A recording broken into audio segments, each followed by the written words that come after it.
Hello and welcome to the first of a series of classes for Inkscape aimed at total beginners. And in this session I'm going to show you a little around the screen, show you what the various menus and toolbars are in general. We're not going to go into a lot of detail, and give you some tools so you can start making designs straight away, and a little control over colour and things like that as well. So sometimes the menus are slightly different. It adapts according to the size of your screen. So if you're on a laptop with a small screen, you might find some of the menus in slightly different places. So don't let that put you off. But at the top of the screen we've got basic menus. So File has the new document, open document, save, save as, those sorts of things. And then further along you get more specific ones for Inkscape. So the path menu, which we use a lot, has stuff which you'll come to understand later. Underneath that we have the command bar. So these again is standard Windows stuff for most of it. So new document, open document, save document, print, undo, copy, cut, paste, and then some more things around which is specific to Inkscape. Down the left hand of the screen is the toolbar. So this is where our core tools for creating designs are to be found. At the bottom we have the colour bar. So each of these colours we can add to our designs. If I hold my mouse over the colour bar and I use the mouse wheel, I can scroll through a whole range of more colours than it can actually fit on the screen at once. Below that is what we call the status bar. Now this is often overlooked by beginners, and it's where a lot of the clues, if you ever get stuck, always have a look at the status bar because it gives you lots and lots of information about what's going on. Okay, so to start off I'm going to look at the toolbar. Now that each of these items on the toolbar, if I hover over, the text will tell you roughly what it does, and most of them have a quick key. So in this case the letter S at the end of the text box means that pressing S key will invoke the select function. But we're going to go for the rectangle tool, which is an R. So my mouse is there, so I'm going to click on it, but later on I might just press the R key. So when I click, I've got a red rectangle. Now if you notice, my mouse has a crosshair and a red rectangle. If I go back to select tool, normally in select it's a sort of Windows standard arrow.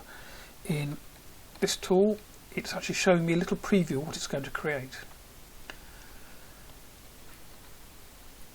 The colours at the bottom, if I can change the colour by clicking on any of these. Now this again, where reading the status bar is very important. So I'm just holding the mouse over one of those colours and I'm going to read what it says. So it says colour, and it's got a code, which is the code for that exact colour. Click to set the fill, shift click to set the stroke. So the fill is what's in the middle of the shape, and the stroke is the outline. Now we haven't got an outline set at the moment, and I can tell that partly because right at the left here it says fill and it's got a red block, and then below that stroke and it says none. So we haven't got a stroke. So go back, it says shift click to set stroke. So to set the stroke I hold shift down and I click, and then you can see now we've got a green outline on there. And in fact if you look carefully, the little swatch next to the mouse pointer is also showing that green fill, the green stroke. Sorry. And every time, as long as I have that rectangle tool selected, every time I click and drag I create a new rectangle. So the next tool I'm going to look at is the circle tool, and you can probably guess what that's going to do. It creates lots of circles. Now occasionally you might find your circles are coming out something like that. If that's the case, go up to the menu above the work area, which is the tool control panel, control bar, and just go for the last icon along, and that's generally a sort of get out of jail icon. So if something has got a bit wonky with your shape, that will generally reset it. We'll have a look at that in more detail later on. The other thing is when I'm creating the shape, when I'm dragging it, if I look down to the status bar at the bottom and read what it says, so it's an ellipse, it gives me the dimensions of it, and then it says with control to make circle, and I'm just going to stop there, not going to read the rest of it. So if I hold control down, I can actually make sure I get a perfect circle,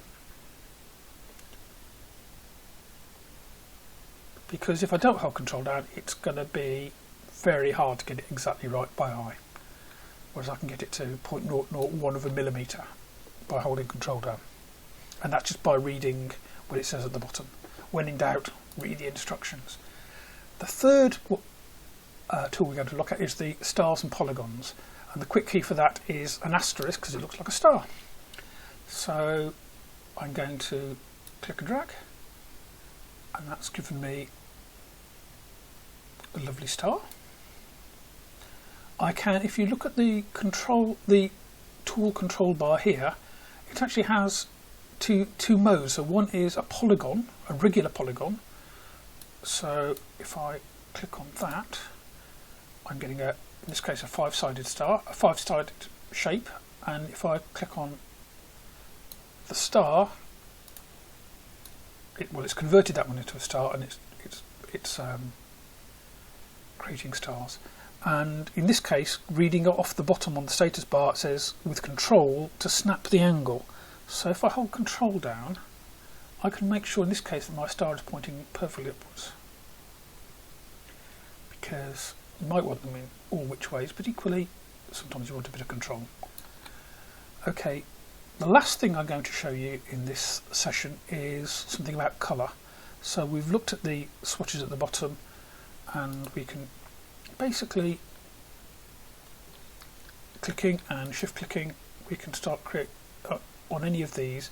Now if I had that selected because I've just created it, I need to actually, if I try and select this circle, if I click on it, I've got the star tool still selected, so all I'm going to do, every time I click, I'm just going to create another star. So this is where the select tool comes in handy. So the select tool enables me to click on any of these objects and move it around, and when that one's selected, then if I click on the colour, it'll apply it to that object that it's been selected. So this way we can very quickly fill the screen with really nice bright shapes, all sorts of different colours. I can actually select more than one thing at once just by dragging a like elastic band around things, and it will select only the ones it fully surrounds. But that's enough for now. I think I've given you enough to fill your screen with some wonderful shapes and designs and colours. Have fun with that, and then come back to the next session where we'll look at a bit more fine control over these shapes. Okay, thanks for listening.